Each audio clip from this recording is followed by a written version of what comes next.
Do not fear the lash, fear the chain in your mind. The Colosseum sleeps, but it remembers. Blood in the sand, stone that drinks the roar of the crowd. If they own your mind, they own your empire. Rome's true power lived in shadows, not the arena, not the Senate. In scrolls, in whispered truths, Seneca's warnings against comfort, Musonius Rufus, luxury makes slaves of kings, Epictetus, born in chains, forged into steel. Nero feared free minds. His paranoia lit the fire. They will tell you it was an accident. History lies, philosophers hunted, writings burned, knowledge erased, but the code lived on, not just on parchment. In men, Epictetus carried it in his voice. Marcus Aurelius hid it in midnight pages. The Marcus you know is the mask. The real writings were cold, unforgiving. War was not swords, it was the siege of the mind. Build your citadel within. The world is always burning.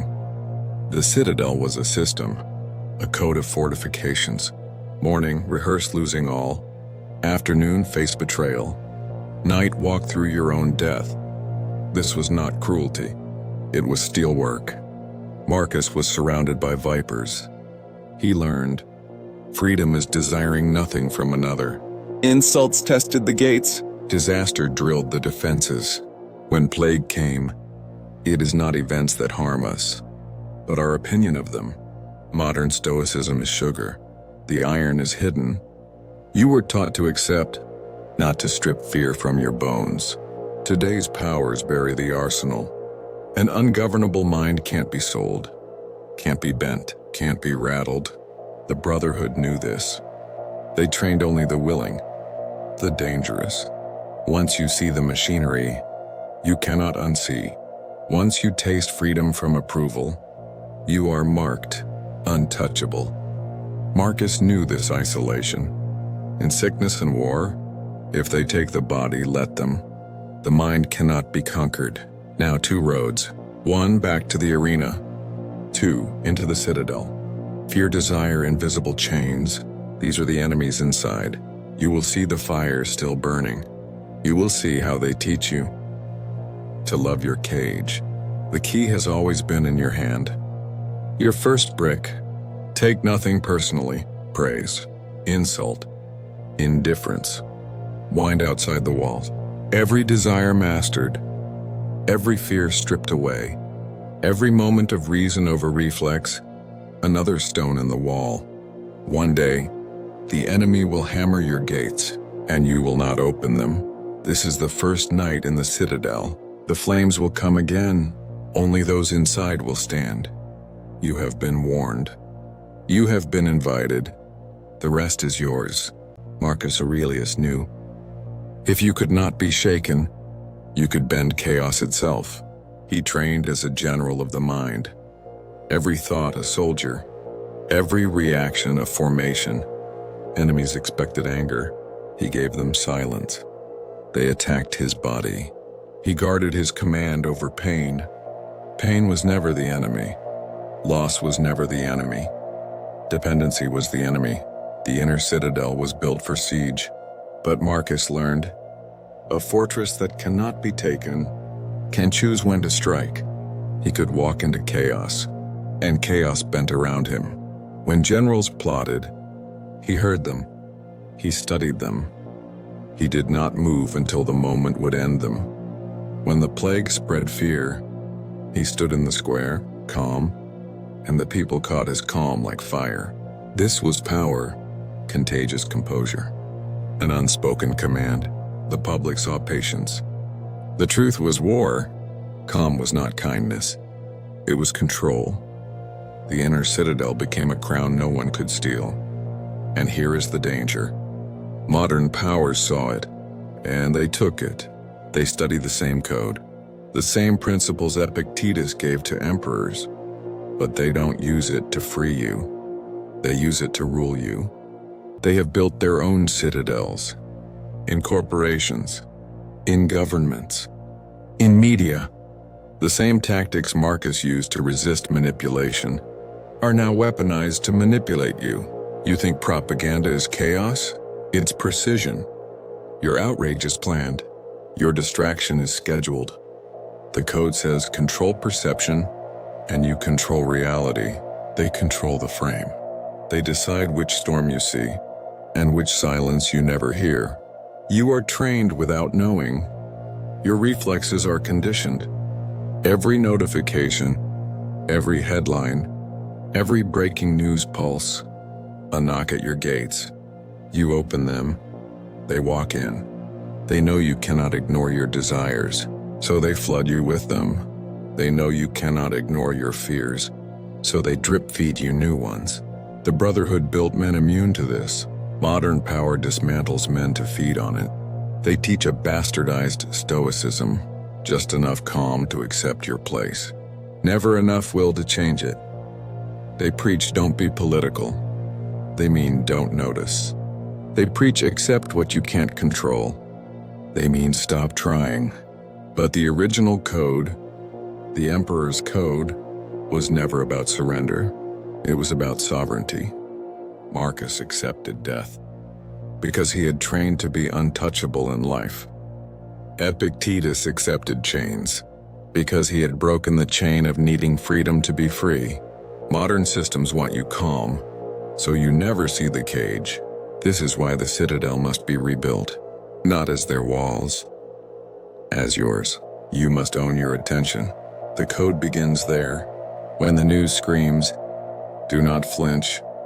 When trends demand your opinion, do not give it. Reserve your energy. Command your focus. Starve the parasite.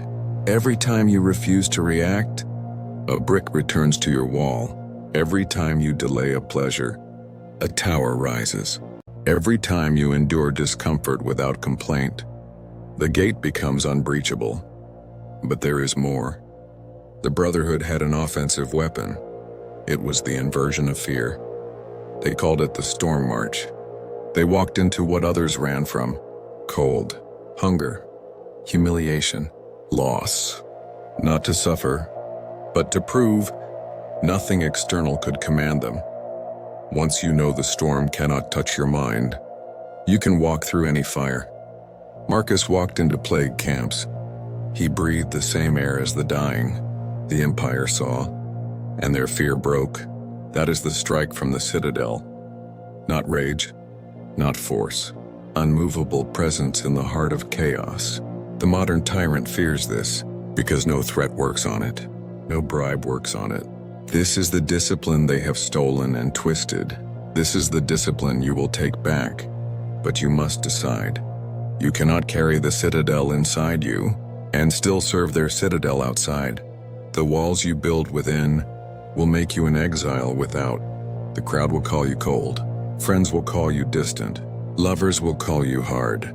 They will not understand. That hardness is the only way to remain unbroken. You will lose the comfort of being like them. You will gain the freedom they can't imagine. The Citadel is not for all men, only those ready to be alone in strength. If you have listened this far, you feel the pull. So here is your initiation. Type this in the comments now.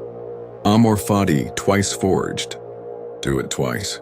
Once to claim the identity, once to seal it. The first is your oath. The second is the iron in it. When you post it, you mark yourself to the algorithm.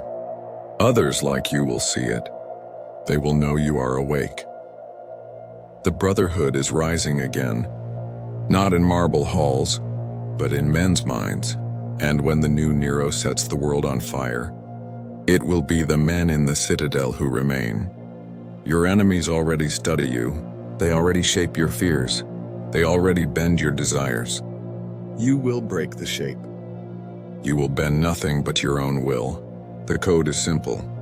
Master perception. Master reaction. Master self. Everything else becomes irrelevant. When they demand rage, you answer with stillness. When they demand compliance, you answer with silent defiance. When they demand you kneel, you stand until their eyes burn. That is the inner Citadel. reclaimed. You crossed the threshold when you spoke the oath, when you wrote the words, as a brand on the mind. The citadel has begun to rise inside you. Walls you didn't know you were missing are taking shape. You cannot unbuild them. Ignorance will never feel like home again. This is the price of sovereignty. The old brotherhood removed new initiates from the city, away from the noise, away from the market, away from the Senate, not for showmanship, but to hear their own thoughts. You may not leave the world, but you can carve silence into it. Withdraw from the constant assault of voices, hours without the feed, without the drip of other people's urgency. It will feel strange at first. The mind will search for its master. Do not answer. Sit in the silence. Let the itch rage and then die. This is the first weapon. Space for your own thoughts. Marcus found it in a tent on the frontier. Epictetus found it in a bare room with nothing but a stool. You must carve it out of the noise designed to prevent it. In the silence, you will hear your real voice. It will not flatter you. It will show your small surrenders, your hidden begging for approval, the comfort that weakened your hunger for strength. Do not run from it. This is the enemy inside the gate. It must be defeated before you face the enemy outside. The Brotherhood summoned trials. 1 meal a day, bare feet in the cold, seeking insult to test the ego. Pain is not the ruler here. Comfort is not the ruler here. You are. Choose one comfort, remove it. Watch the mind complain, then fall silent. That silence is a chain breaking, one chain at a time. When you master fear and desire, you will see the patterns of control. You will see the news cycle as a machine. You will feel the tug on your attention and refuse. Most men react. You will choose. Marcus endured insult after insult. But when he struck, it was final. He never moved to another man's rhythm. He moved in the silence between their notes. This will make you alien to others. They will call you cold. They will try to break your walls. It will not work. Some will feel drawn to your stillness. Strength speaks to the tired. The Citadel is not a club. It is a return of men who cannot be ruled. The fully armed Citadel is invisible. It does not announce itself. A ruler can kill you, but cannot make you kneel. A merchant can tempt you, but cannot make you buy. A mob can hate you, but cannot make you react. This posture topples empires. Enough men like this, and no state can command their minds. That is why Nero tried to burn it. That is why it is diluted today. The final fortress is already yours. Your mind is the only province you rule absolutely. The last stage is walking untouched in the world. Pain will come. It will not dictate you. Loss will come. It will not own you. Injustice will come. It will not unmake you. This is being ungovernable. The Brotherhood called it the marble mind. Not hard, but carved. Each hardship,